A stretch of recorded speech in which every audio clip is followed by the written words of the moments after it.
hello everyone, and welcome to our live stream right here on YouTube and Facebook. Hope you guys are having a wonderful time. I'm very glad to once again meet you up for our beautiful discussion panel, our panel discussion of the day, ladies and gentlemen. And just to get the ball rolling, you know, we thought at EdCON 360 that it would be amazing, it would be super interesting to just have this wonderful minds, this top professionals in the education market, to be able to just explain and further talk about the ideas that they have and their approach towards education and the future where we should go on of course, a very interesting talk right here, everyone. So, of course, remember to follow us on Instagram at oxed.global. We'd be happy to have you there in our global community of educators and generate value to your own craft, your own profession through everything that we're doing here at EdCon and at Oxford Education, of course. So, ladies and gentlemen, I would love to introduce and welcome to the stage Ms. Roxana Antohi. She's our head of the academic department, and she'll be the one moderating this whole debate. So, hello, Rox. How are you doing? Hello. Very well, thank you. Very excited to get started with the panel discussion today. Thank you for having us. That's amazing. Thank you, actually, for just promoting this space and having this wonderful talks for everyone around. So I would just love to ask you, what are you expecting from this panel? What do you think we're going to watch right here? What's going to be interesting about it? Well, EdCon overall has touched on very important themes. Anything from changes in education post-COVID-19 to education technology to student well-being. And the speakers who have actually been giving the talks over the past 2 days are the ones who will be discussing all of these today. So I'm expecting to see very interesting, potentially different, potentially complementary views on all of these themes and more, and to see how different people and different schools have adapted in different countries. At the end of the day, all of our speakers are from very different places. So they will have a very different experience of all of this. So I'm very excited to see what they have to say. Amazing, Rox. And thank you so much for moderating and giving us this insight that we're going to have. But, well, I'll lead you right through it. But before we start, I would just love to introduce each and every one that we have right here. So first and foremost, we have here Mr. Peter Kavanaugh, one of our speakers. Hello, Mr. Peter. How are you doing? You're doing great. Amicio. Awesome. Great to have you here once again. Of course, Mr. Nicholas Daniels, all the way from London. Hello, Nick. How are you doing? Very good. Thank you. Pleasure to be here.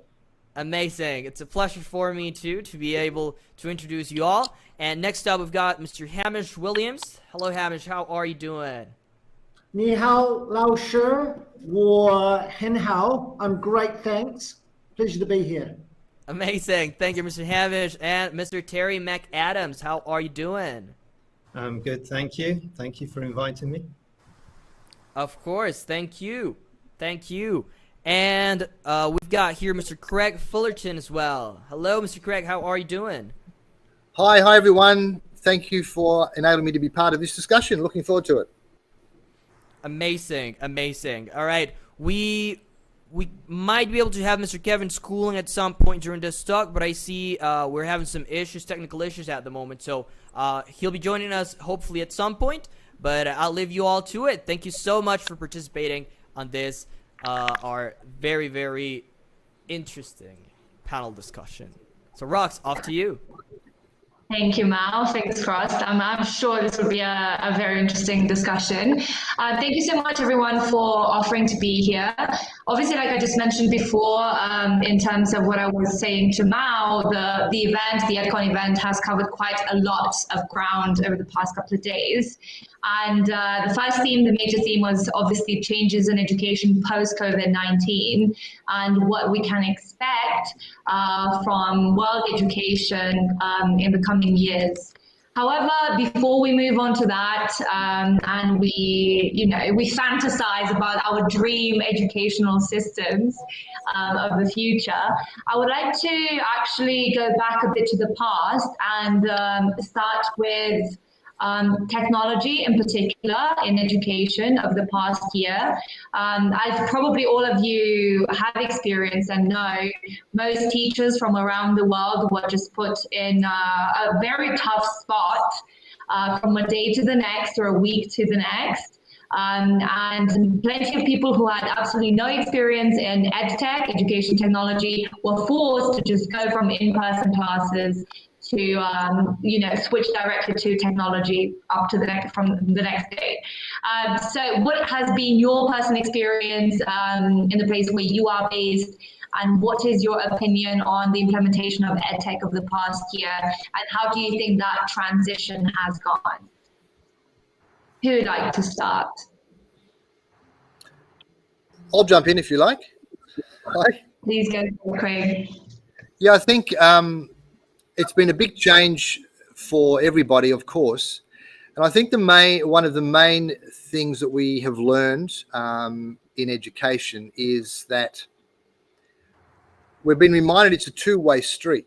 So in order for students to be engaged and to personally invest in what's happening, for example, through remote learning, and in order for the teacher to also be facilitating that learning in a remote education society, it goes beyond the technology. Zoom, of course, have jumped into the market a lot the last couple of years, as have Google Meets. There's a whole range of different platforms. And I think those platforms are things that they all offer the same, but they all offer different things.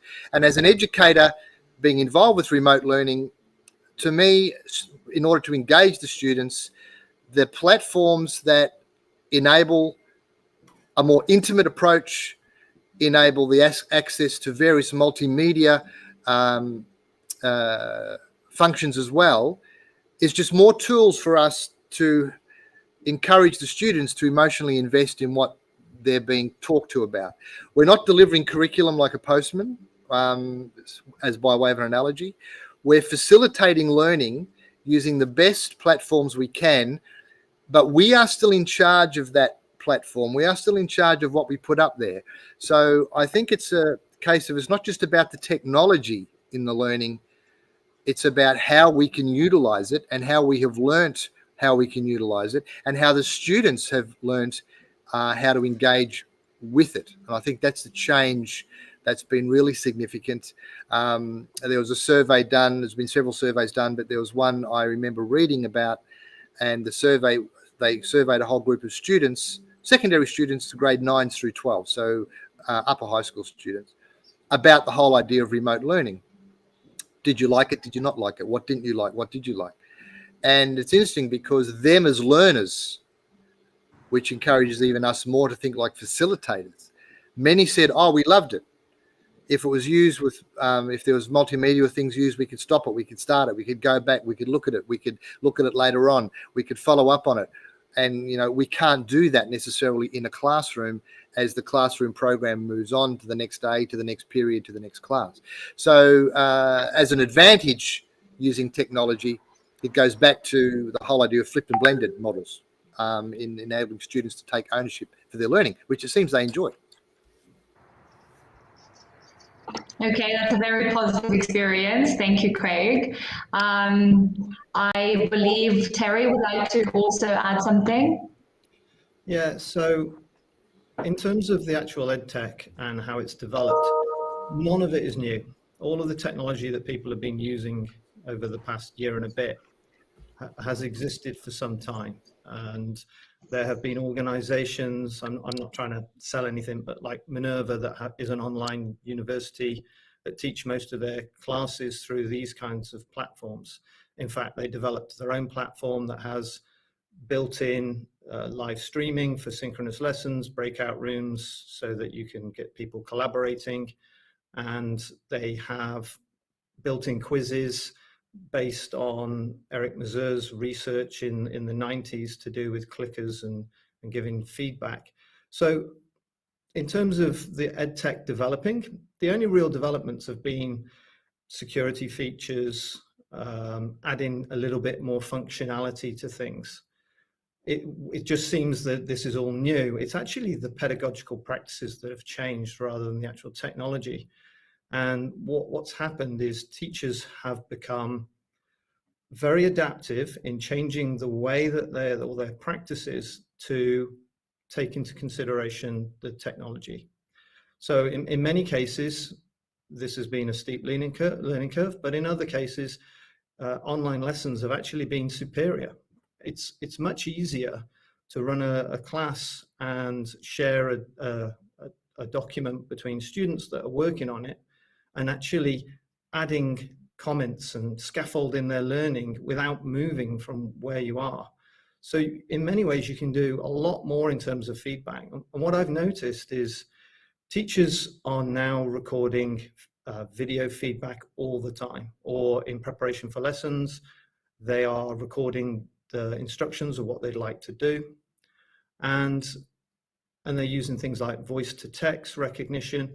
So the technology's always been there. It's just that it's being used more often. And as we're returning to face-to-face classes, or we've returned or have hybrid, they're still using those technologies. Perfect. Thank you, Terry. That's a very interesting point, actually, that you mentioned in terms of online lessons being more superior. It has been proven again and again that actually blended learning, where you combine online learning with face-to-face or direct interaction, is actually more beneficial for many different reasons, particularly because actually students just are also allowed to do it at their own pace. It's not necessarily a matter of just having to process all the content that you're giving them in one class in 15 minutes and having to understand it. They actually can take their own time to do that later on. So that's an interesting point you made right there. Thank you very much. Also, before we move on to Hamish, who I believe will also want to add something on this topic, for those who are watching from home, in your offices or wherever you are, please feel free to ask any questions in the chat of any platform that you are watching us through, and we will be receiving those questions, and I will be asking them to our speakers as well. So whatever you hear that you find interesting or you want a bit more clarification on, please let me know, and I will make sure to let our speakers know as well. Hamish, would you like to go next? Backing on what both Craig and Terry said, Craig, about the various platforms that are available to teachers, and Terry was talking about how the technology has always been there, but in some cases now, as a teacher, I'm only through COVID have forced to become accustomed to the use of that technology. So simple things before, like giving out assignments as a teacher, or managing the submission of those assignments and feeding back and assessing on them, was previously something that I've always done, on an in-class basis. And it was quite terrifying at first to have to suddenly change all these routines that I had previously established. So once I got to grip with it through a variety of continuous professional development and shared practice from other teachers, I've actually found it a lot easier in terms of my organization on the boring parts of teaching, the information gathering, giving out assignments. Because it's all online and we use the same platform, it then gives teachers the opportunity to really explore that platform in terms of giving assignments like videos, or having the students take photos of their communities, or have them conduct online interviews. And it just makes that so much simpler than in an in-class environment. Then you can go through, I think it really revolutionized our e-learning at our school when we worked out how to do online rubrics, so students could then go through and assess each other, and teachers, instead of having to open up books, go through, paste in rubrics, it was just right there. So you could mark work in half the time that it would take you to do in a normal classroom environment. And also tracking tracking what you've given instead of having to rely on students giving in homework or assignments haphazardly. You having it online, that takes care of the submission, the times when they've put it in, and it's so much easier than the ridiculous paper trail we sometimes generate for ourselves as teachers. So those are my views on education and how it's changed post-COVID. Thank you, Hamish. Yeah, particularly learning management systems have definitely helped in terms of, like you said, the paperwork, everyone's just biggest nightmare. So I completely agree. Nick, would you like to go next? Yeah, just to add a couple final points on what's already been said. Definitely from my perspective, so prior to the pandemic, my organization was focused in hosting competitions and events, and these were, of course, live. However, what I've seen over the pandemic is an increasing willingness, both from students and from schools and teachers, to engage in digital events, digital exchanges. It's a little bit, as Terry said a moment ago, the technologies such as Skype, of course, has existed for many, many years, but the pandemic has forced people to adapt to new ways of communicating and looking at new ways of collaborating, even internationally, which is really fantastic. I would also add, on the slightly different side of the school operation, if we look, or not even just schools, but online courses in general, there's been a big uptake in the use of blockchain technology. If people aren't familiar with that, it's essentially a modern way of storing data, which can always be verified continuously. So it's a secure way of monitoring data and transactions. And we've seen it be used a lot for online courses, for verifying student skills and certifications. So we've seen a big uptake in the use of these different technologies to make the experience online more seamless. And I think that's a big positive to take out of the pandemic. Thank you, Nick. All very good points, and from slightly different perspectives of how everyone had to benefit from technology, from online learning, from blended learning. So my next question is very much related to that, but looking at a very different perspective in that while the technology is there and a lot of it can benefit from it, many people around the world, if not maybe the majority, have not had access to it. Because you have plenty of people from disadvantaged backgrounds that have not had laptops, have not had computers, mobile devices to enable them to access this technology. So my next question is, have you encountered that situation if not necessarily in your school, maybe in your country, in the country that you are based, and how did you feel that was tackled, and do you think there is a certain solution that can be provided to this problem in the future so that everyone can benefit from the advantages of technology?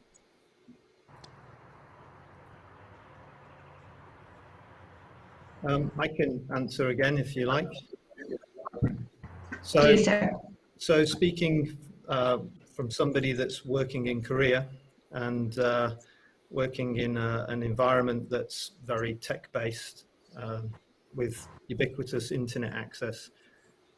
What surprised me most was when the state schools went online, there were articles in the newspapers about how certain schools did not have access to enough devices. So the government stepped in and they purchased hundreds of thousands of computers to distribute them. They tried to fit in additional internet servers so that everything would run operationally. And just as an aside on the different approaches to education, in the Korean state education, which is still very, very good, there is more of a focus on didactic learning. So very much the teacher is the expert and explains to the students. And one of the first things they developed was a robotic arm that would hold a mobile phone, and it would track the teacher at the whiteboard. So when the teacher moved to give a lesson, it would just follow them, and that could be broadcast to all of the students. So in terms of how they approached dealing with the need to teach online learning, it was very different from the approach that we took as an independent school. And they had very different problems to the ones that we had. All of our students had access to technology. All of our students had access to the internet and Wi-Fi, and we already had learning management systems in place and so on. In the Korean system, a lot of those enabling conditions were not already present. So in remote areas, it was a problem. And I'm sure that that was the case in a lot of countries. I think the United Nations said 1.3 billion learners were affected by the pandemic. So. No, that's absolutely right. Thank you, Terry, for sharing that with us. Hamish, would you like to go next? Yeah, at my school, we were fortunate enough that pretty much most of our students had some type of access to a laptop or a tablet. But in some of the poorer areas that I read about, the students that didn't have access to computers, they did at least have some. Sorry, Hamish, this is in China, correct? This is in China, that's correct. Some students did have access to phones, so at least that's a way to be able to communicate with the teachers. And in some cases, it was 4 or 5 students around a phone and talking through to these students. At the very least, just saying hello and speaking simple English. I know in our nursery, the students weren't able to come and do assignments. However, what they did was they just had specific time whereby they would just, the teachers would sit and talk with the students and just say, okay, tell me what's that behind you?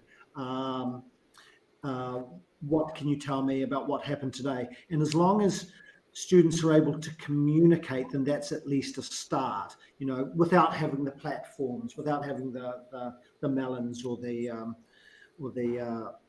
Google Classrooms. So I think that's a start. If you can get a cell phone with internet to a student, then you're able to start constructing something out of that.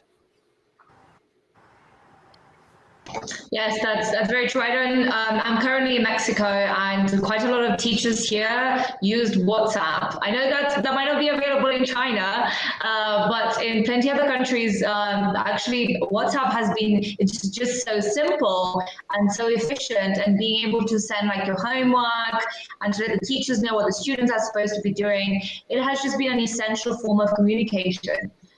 So it's interesting how a lot of companies, edtech companies, are developing all these very complex and complicated platforms, while the solution might be actually just something very basic that everyone can use at the end of the day. But thank you very much for that. And Kevin, would you like to add something to it as well? Yes, I was just going to say the bandwidth is quite an issue across the world, especially with some of the poorer nations. Yeah, it's definitely a problem in the future, the slower internet, limited performance in software and hardware. And so some of them, being in China, some of them have a hard time with, definitely if they don't have a VPN, Google Classroom and these kind of softwares are hard for them to follow. And so when some of the countries have access, but Google's quite a great platform to work with for Google Classroom especially. No, absolutely. Yes, thank you very much. And the truth is, different governments have actually provided solutions already. For example, in Peru, the Peruvian government at the beginning of the pandemic just kind of scrambled hundreds of thousands of tablets that were actually solar powered to send to people in very remote areas who would live in the mountains with no access to electricity, and just set up signal spots so they could actually have access to internet and technology, even though they had absolutely nothing else technology related in their house. And they send those to both teachers and students, obviously, because if you want to send them to students, but your teacher doesn't have technology and internet, that's not going to help anyone, and vice versa. So that is one option. In Kenya, the national government partnered with Google, and they had, I forget the name of the balloons, the stratospheric balloons with internet signal that would just go basically across the desert and very remote areas so that everyone could have internet and they could have access to signal in order to access the online resources. So where there is a will, there is a way. Do you think, what do you think will happen in the future in terms of that? Do you think there will be obviously, you've mentioned all of this research from the UN, from different organizations across the world. Do you believe there will be universal effort to actually try to have everyone to have access to technology in the future, now maybe more than ever because we've gone through this pandemic? Or do you think now that everyone is about to get vaccinated, things are just going to slow down and we'll go back as if nothing had happened? What is your opinion on that? Well, my hope is that it goes forward and that everything opens up, and that this is an opportunity for the world to come together and open up in their classrooms and in their schools and form a global movement of technology. I don't think we'll ever go back to the days of closed classrooms again. We need to open up because now we're working person to person online, and students know so much technology than teachers do. So teachers sometimes have to catch up. It's a gap between teachers and students sometimes in technology terms. And so students are ahead of teachers in some areas, but teachers can catch up very quickly, of course. I mean, they're in control of the situations at hand, and there's many PDs online that can, and they're very less expensive than others, but you can go, like I said, to the Google sites and the Google Classroom and pick up lots of online information online, and so it's just a matter of a will or a way.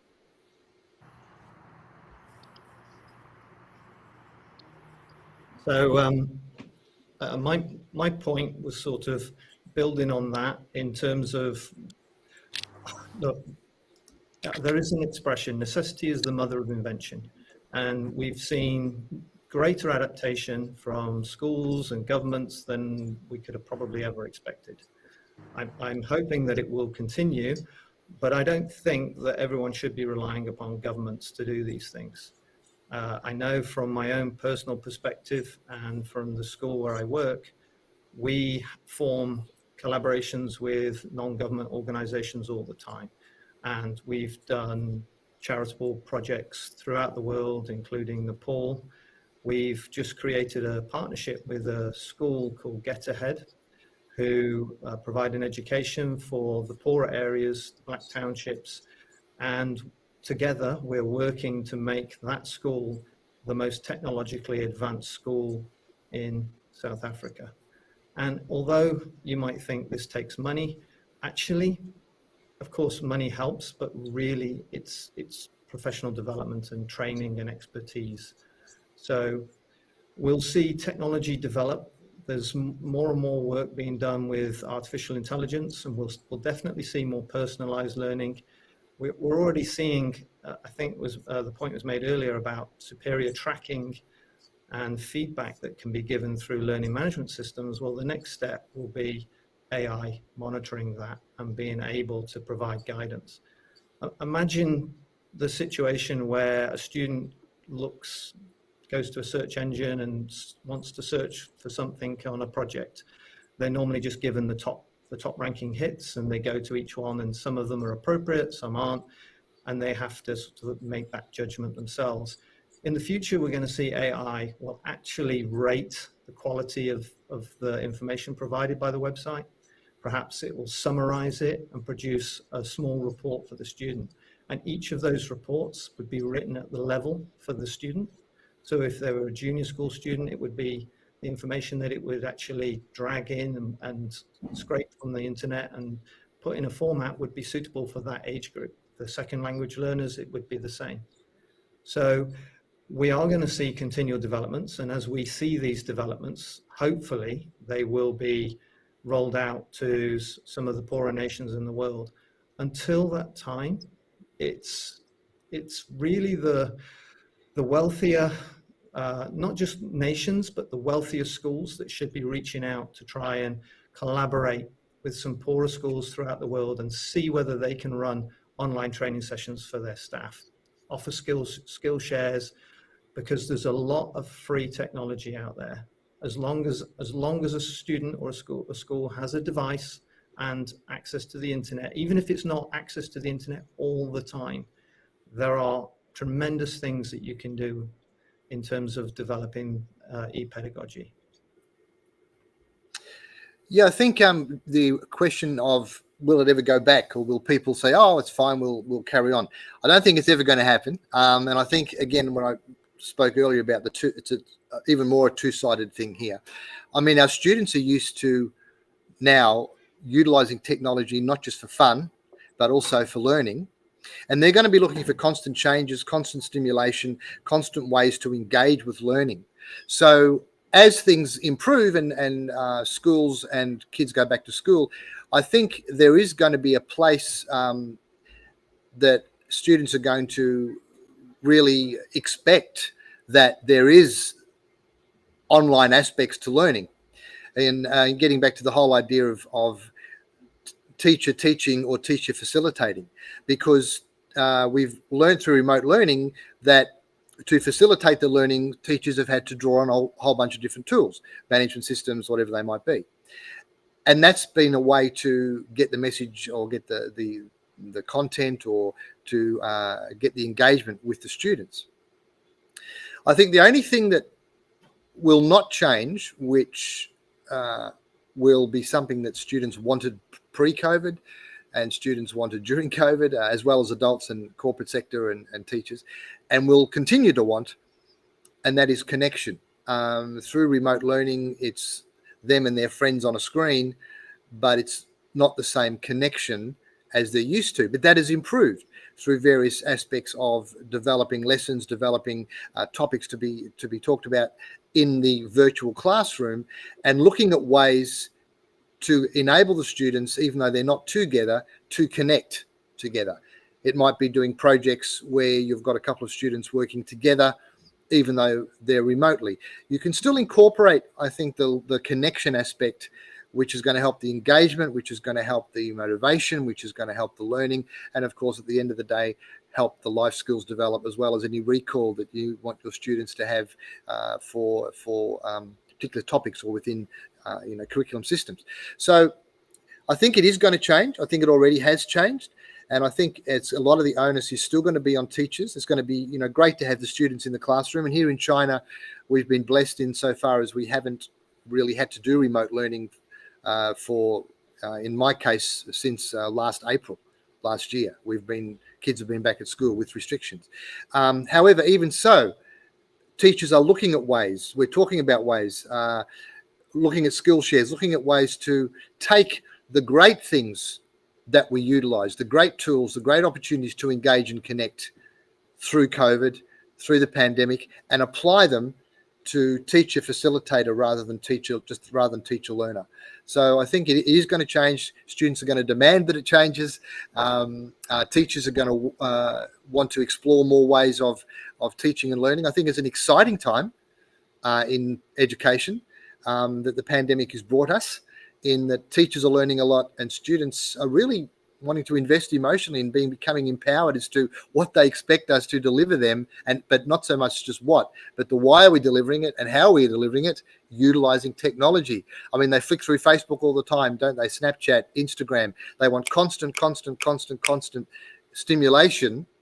Now, as teachers with these learners, they connect. As soon as they hit on a like, or as soon as they hit on a story, they're into it. What can I learn from this? They'll either choose to interact or they'll choose to go off it. So that kind of idea applied to teaching and learning, I think, is where we're heading, where we've been through remote learning. And I think it's challenging for many, of course, but I think it's quite exciting for the students. Yeah, I absolutely agree with everything Craig just said. And to even touch back to what Roxana and I think Hamish mentioned, when the pandemic first hit, I think some schools may have already been using WhatsApp or WeChat groups, but there was definitely a bit of a scramble to create those communication lines with the parents, with the students and the teachers, and even the leadership teams. And I think that's something that will be carrying forward for a long time. And what Craig just mentioned regarding the social media elements, I mean, when you consider that every student, both young and mature, spends so much time on social media, why don't we turn that into a powerful tool to actually enhance learning? It's how the idea to use social media and combine it with teaching. There's many educational institutes that have started using social media as a communication tool so students can interact easily, I think as Hamish mentioned, and students can share their study materials, discuss with others in the group, or easily comment on other people's posts. There's even, like, you could even consider animated learning videos going viral online. TED Ed, some of you might be familiar with them. It's a great example of this trend of making learning videos that go viral. It's an organization that creates lessons that are really worth sharing, and they post them on YouTube where people can easily access them and find them. And this sort of touches on the previous point as well about how can you make the digital education accessible if not every school can afford to implement very costly systems. Well, in this case, there's a lot of free resources available to students already. So social media is here to stay, and we can use it to build a culture of collaboration and sharing, and we can use that to improve the learning experience. The other point I want to touch on as well is data analytics. I think this is a relatively new area. I think for most schools, perhaps there's a few schools that are leaders in this, but it's overall quite an untouched area as it's very much new and very much related to machine learning. But definitely being able to collect data from online lessons, and you can actually see what are the students interacting with. Are they really enjoying the videos? Are they replaying them?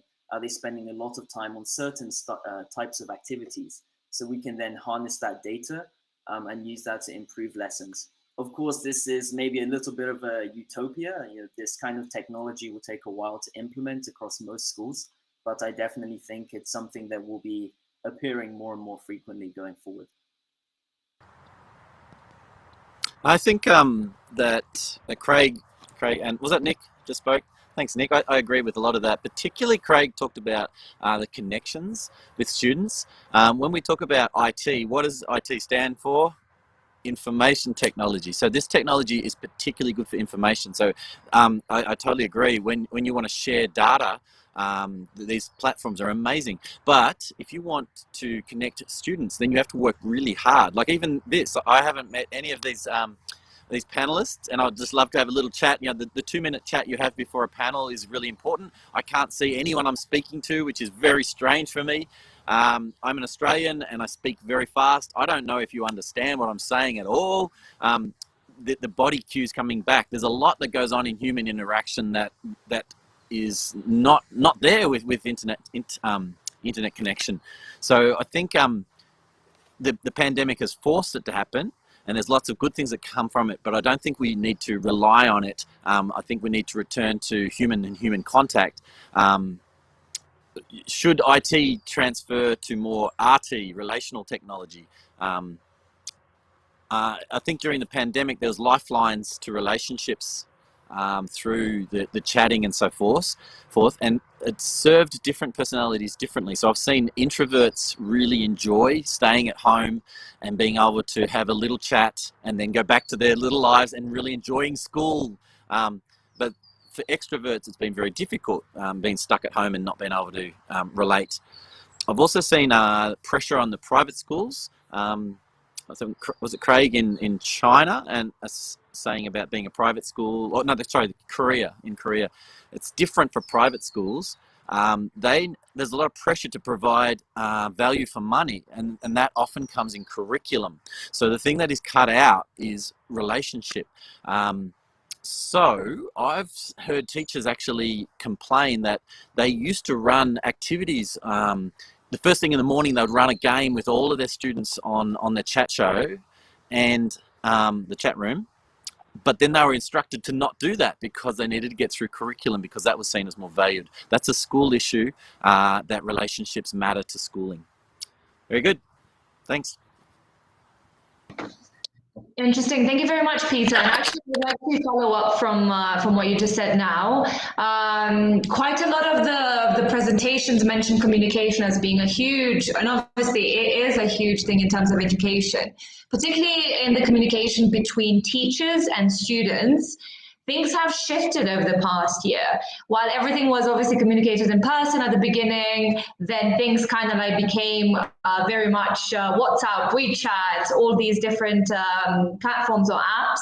And then now, what will it go back to? Will it go back to the original structure, or will it change? What is your opinion in order to have the ideal teacher-student communication where all sides are happy and everyone knows exactly what they need to be doing?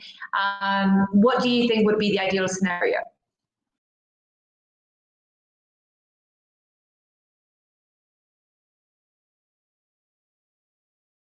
Hello, I can go first. I remember on the very first day that we came back to school after e-learning, I saw a couple of grade 3 boys, and they're at opposite sides of the corridor. I was in the middle there, and they just ran towards each other and gave each other a hug. I didn't have the heart to tell them to stop running in the corridor. I just sort of sat back and I watched because they were so thrilled to be back in the classroom, in a classroom environment, but most of all with each other, to be able to go out and play with their friends. So I think that a lot of panelists today have used the word forced in terms of how everybody had to adapt when e-learning came about because of COVID, and we were forced to look at a different way of teaching outside of the classroom. And I think teachers have shown so much resilience by having to do this, by coming up with their own ways, their own methods that suit their own students. But now we come back to school, and I don't think you can get rid of that human interaction, that human touch that we bring. So for me, the classroom will always be an excellent learning environment, not just for delivering the curriculum, but just that social aspect, the being able to look at other people. Peter said, being able to look at other people in the eyes, being able to read body reactions, stuff like that. All that you can't necessarily do on an online environment. But in saying that, there's a saying that we say, you don't throw the baby out with the bathwater. What that means is there are a lot of positive aspects learned during the e-learning period during COVID. One of those for me was being able to keep students inspired at home. So when they go home, we try to deliver our homework online now, which opens them up to a load of other projects that they can be going, submitting videos easily, being able to ask a question to other students in a safe environment, and having that platform officially set up so that students after hours out of the classroom can, also interact socially with others, and occasionally the teacher if I'm online as well too. So I think those are some of the positives that we can bring out of COVID in terms of using e-learning. But for me as a teacher, that classroom interaction with the students is the most important part, and still will be, hopefully.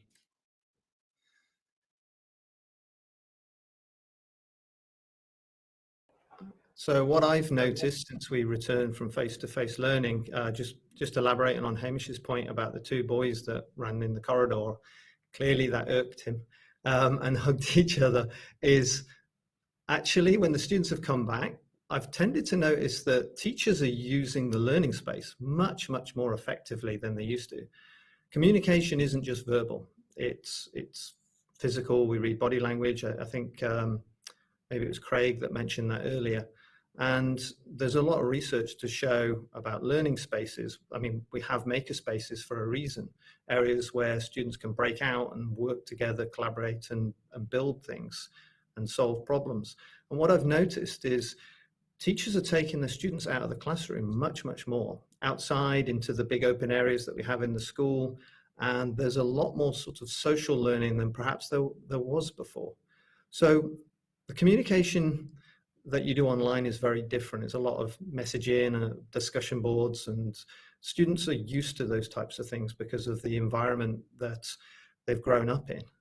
But I agree, the face-to-face stuff, actually physically being together, talking to each other, developing the relationships is very different when you're in the classroom.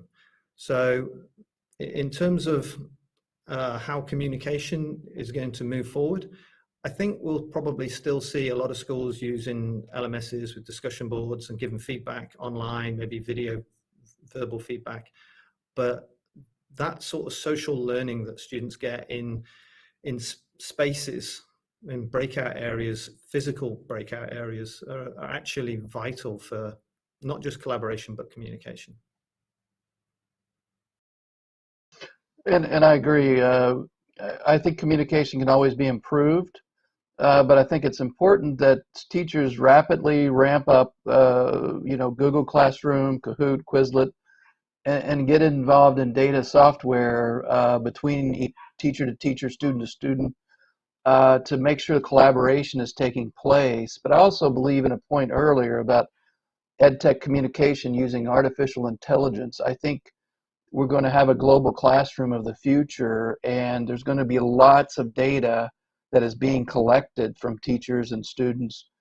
And I think this promotes the harmony within the classroom in such a way that we build up and form the student assessments, the rubrics, and teachers can upload resources, lessons, PPT links, and share documents on their learning platform. So live lessons can be recorded, recorded and uploaded for student access. Students can access work they have if they missed it due to illness or COVID or whatever, or review work, and then absent teachers can even upload work for lessons. So teachers and students can share work and communicate with each other way more in the future than they could in the past. They can comment on it, and above all, the feedback and ideas will improve the teacher, student, and learning. And so this needs to happen sooner than later. Taking on both those points that were just discussed, then I think we've talked a lot about connection and engagement, and just to share some things there, I've actually had teachers that have come that in conversation have said, it's been pretty cool coming out of remote learning because we're finding more balance, and that's a huge value, I think, for all of us. And on quizzing that response, finding more balance, how? Well, I'm finding because I've got work that they can look at home, or they can look at home, they can stop it and start it, the whole flipped idea of a model, stuff they can work on, links they can jump onto in between classes. I'm finding class teaching itself to be far more relaxing and giving me more time to empower the students to chat and talk about the topic, because I'm less focused, and I think this is the kicker, because I'm less focused on getting through the curriculum for that day or that week or that unit or that system. So these kinds of comments I'm hearing a lot of, not just from my own network here in China, but also from my broader network throughout the world. And they're saying, that many of them are saying that they have got more time because they've been back to school face-to-face, but they're already in remote learning mode. It's not even a mode anymore. It's just part of them right now in 2021 as an educator.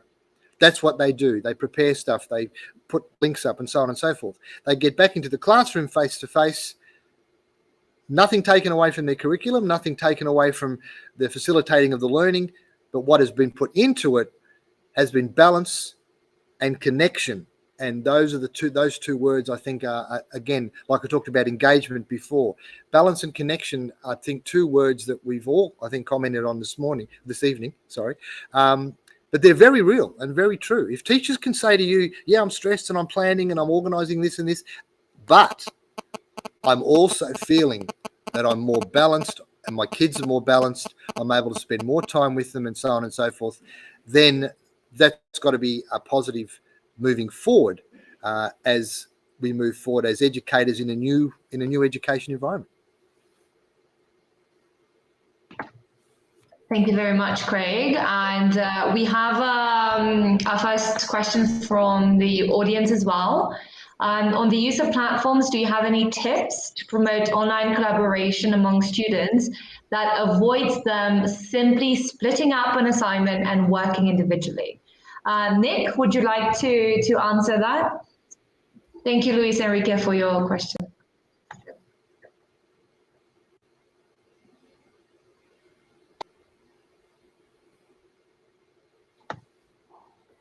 Okay, so in regards to this question, of course, it's a great challenge. Certainly on the surface of it, how to keep the students interacting in these online lessons or online assignments, right? And I think the key thing is to have a strategy going into it and to have a few different plans. So, for example, if it's a remote learning coursework, let's say, so this is where the learning management systems that we've talked about before, this is how they can come into play, because students can comment via chat, or comment on social media. So for example, maybe one individual has written the introduction to an essay, and then using the LSMs, maybe it's Google Classroom, Seesaw, whichever platform you're using, then their peers could then review the intro and provide some feedback.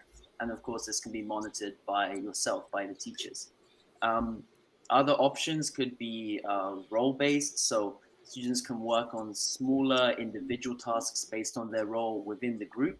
And of course, to make a successful group project, continuous communication is needed. So that way, if you help assign them some roles, then I think that can help to facilitate their communication, and they know clearly what they need to do. And they can use, again, the web chat features to facilitate that communication. My final point would be, you could even consider using a shared screen. So perhaps if the students are being paired up, so a pair of students are working to define math vocabulary terms, or they need to work together to analyze an article, they can work side by side, sharing their screen. So insist that they have their cameras on, and then they can take turns to contribute to that activity and actually share their ideas. So that would be my 3 top tips from the top of my head, and I'm sure the other panelists will have much more to add.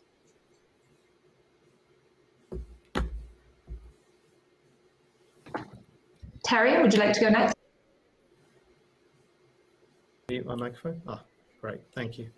So I actually thought Nick's points were very good. I've actually taught computer programming like this, where paired programming works very well for developing not just collaboration, but developing knowledge, because one of the problems with teaching programming is if it doesn't work, you can't move forward. The program doesn't run. And students working together on a project, it works very well when they're sat together on one computer. Obviously, when you're on an online learning environment, it's very different. So what I've tended to do is use breakout rooms. I move students into rooms that I know they'll collaborate. I will share a document. Now, it might be just a Google document or a Microsoft Teams type document, a OneDrive document. Or if you're specifically doing something like programming, there's software produced by Google called Colab. The students can share the same programming document and they can add to it and work collaboratively. As a teacher, I can jump in and out of the breakout rooms. I can write on their documents and I can make little comments and suggestions just to scaffold their learning.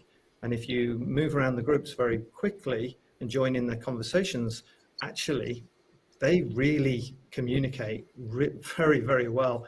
I've had students that I can barely get to speak in a class, but in an online environment, in a breakout room, they're chatting away. It's astonishing. It is, the difference for some students is huge. Perfect. Thank you very much, Terry. And with that, I'm afraid we have run out of time for our lovely panel discussion. It has been so wonderful to see all of you from all sides of the world. Thank you so much for taking part today. And I hope you can stay in touch with us. And everyone, if you want to reach out to any of our panel speakers, please let us know, and we will be able to put you in touch. Thank you very much again. And with that, that is the end of the panel discussion. Thank you. Absolutely. Thank you, everyone, so much. Just as a final word, I would love every single one of you to just say one word for everyone that you want to just leave them with. So it's one word. We'll just go on in the order that we have on the screen. So, Hamish, your word would be... Okay, can you say that again? Communication. Communication. Awesome. Mr. Terry? Excitement. Awesome. Craig? Engagement. Amazing. Mr. Kevin Schooling? Internationalization. Amazing. Nick? A tough one, but as we're looking to the future, analytics. Analytics. Amazing. And Rox? Your word would be? I think you're... Oh, my bad. That's all right. I was the microphone. Technology. Technology. Amazing, everyone. Please, everyone back at home, give a huge round of applause to our speakers at EdCON 360. It has been amazing. We'll be moving on with our closing ceremony in a moment. So please do not leave this live stream, as we will be here in just a few minutes. Have a wonderful, wonderful night. See you around for the closing ceremony at EdCON 360.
ladies and gentlemen, welcome to the closing ceremony at EdCON 360. It has been 2 wonderful days of just getting in touch with the latest trends in global education, just having quite a fun time, understanding new techniques and amazing technologies in terms of education. And I'm talking about technology not in the sense of what we usually talk about, which is smartphones, just computers and this sort of technology, but technology as a technical logistic to achieve something. It's been great to have this wonderful time with all of you here at Oxford Education. We are super glad to be able to just bring up the conversation and find ways to keep thriving and keep pushing for global education to improve day by day. So I would first and foremost would definitely love to bring onto the stage our Oxford Education Director. She's Annette Gebel, and she's gonna talk to us a little bit about what has been going on with EdCON 360. So Annette, welcome once again, and the microphone is yours. Thank you so much. Thank you everyone being here for making it all the way to the closing ceremony. I'm sure, or I hope, and we will learn this further on, you have enjoyed every single one of the wonderful conferences we've had. It was quite process to select, as I said during the opening ceremony, to select the speakers. Each and every one of you have been selected, as you know, and as we told you, because of your wonderful and amazing CV and expertise and how much you've built and you had so much to offer. So I want to thank you, Craig. Thank you, Peter. Thank you, Kevin. Thank you, Terry. Thank you, Jason. Thank you, Roxana, for being part of this event. We thought of how we can do something to better platforms and better everything to Latin America, and to at the end make it a better world, because if students are getting a better education, it can only make it a better world for us. So thank you everyone, thank you speakers for making it happen, but also and almost most importantly, but I mean everyone is wonderful. Thank you so much for joining us, educators. We saw that a lot of you signed up and were at every single conference. Thank you so much for that, because without you, this wouldn't be happening. So thank you for making our dreams come true. And we are sure that, and we want to make EdCON 360, this EdCON 360, the first edition of many. We hope we can bring this high quality speakers as we brought to this first EdCON 360. Stay tuned. We will be bringing a lot of different things, and most importantly, make sure you sign up to join our platform, which is your community, our community. It's pretty much the content by you, for you, and the whole idea is to make it a nonprofit thing, and only for us to be much better educators and to offer much better education to everyone. So thank you so much. And also I want to thank each and every one of the staff that were the organizers and this happened. The ones that came up with the idea at the beginning, each and every one of you, especially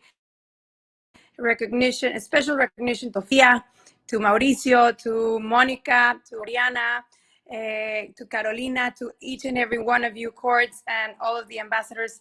Thank you so much. It's been wonderful, and this is only the first of many, because as our CEO always says, the best is yet to come. So enjoy your evening, and we will We will be waiting for your responses on the surveys. We really look forward to your feedback and see what you thought of this EdCON 360. So thank you so much, and back to you, Mel.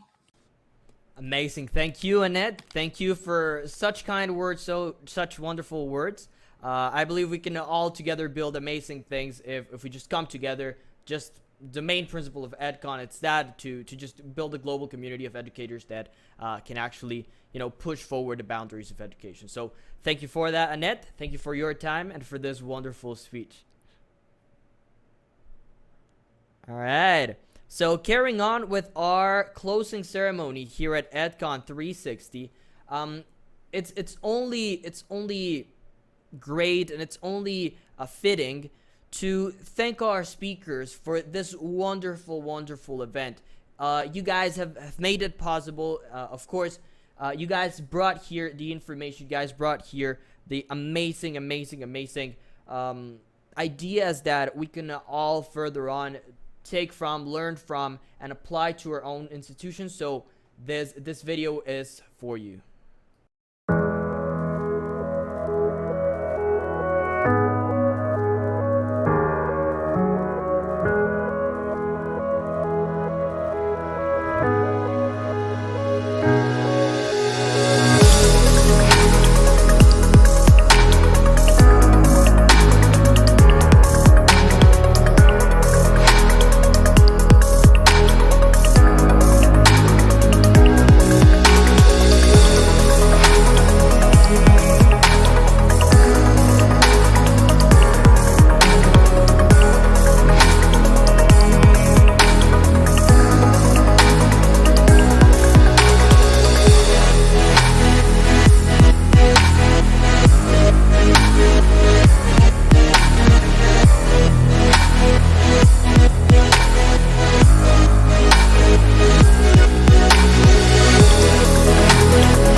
So ladies and gentlemen, thank you so much for attending EdCon 360. It has been great to be able to interact with you, to be able to just have a wonderful time all together. A very special thanks from the whole Oxford education team. We have been so grateful to have you around, to have you interacting, to have you learning, to have you just trying to look for a better future for the global education market, for your own institutions, for your own professions. So thank you so much about that.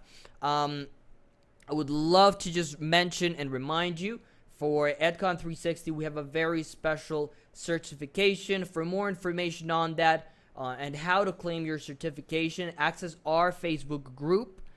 All of the information will be on our Facebook group. You can just go to edcon.oxitlit.com/join. Scroll down a little bit and you will find the button to join the Facebook group right there.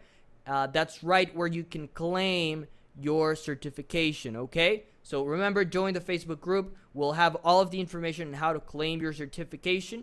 The way it is going to work, you will just fill out our final certification form. Our staff will just revise your attendance, as you had to assist to at least 6 of our 8 events during EdCon 360. And if you definitely assisted to this 6 out of 8, then you will receive your certification the next 2 weeks. So thank you for attending EdCon. Thank you for just by the hand of Oxford Education pushing forward for a better education overall, for having a wonderful time. I am very glad to have you here. I've been very moved and very emotional about just how many teachers have joined us and how many teachers have been interested on actually having a wonderful time. So thank you all. Thank you, Omar. Thank you, Nelly. Thank you, Ms. Diana, Maria del Carmen, I see Minerva right here. Thank you, Elkis. Thank you, Sandras. Thank you, everyone that's watching us right now on YouTube and on Facebook. We're so glad to have you here. We are so much just happy to give you this sort of events, this sort of information. We're here to generate value to you, and we're here to most certainly help you give the best results you can for our young students, for our future societies, and for today's modern world. So once again, thank you so much from behalf of Oxford Education. We hope to see you around. This was our closing ceremony. Have a wonderful, wonderful, wonderful night, everyone. Bye. Since our beginnings, humanity has looked to education as a basic building block of progress. We have worked hard to stay ahead of time, positioning our people one step further towards achieving their dreams. Today, we want to take it to the next level, and so we came to one crucial conclusion. The world is constantly evolving, and so are we. Oxford Education looks to keep pushing the boundaries of education globally. By innovating through our programs and platforms, we're constantly coming up with new ways to make your experience as successful as possible. Learning is not exclusively for students. As a company devoted to education, we take each experience as a learning opportunity. And finally, in an era where technology surpasses its very own nature to become a necessity, it is important to keep up with the needs demanded by our society. We believe language should unite us, making us aim towards present and future endeavors to improve your proficiency across multiple languages. We believe communication to be a fundamental base of growth, not only for us as individuals, but for our society. We want to be your online stepping stone and your ally to walk into the real world as a capable and developed individual, whether it is personally or professionally. In Oxford Education, we want to reach your goals with you.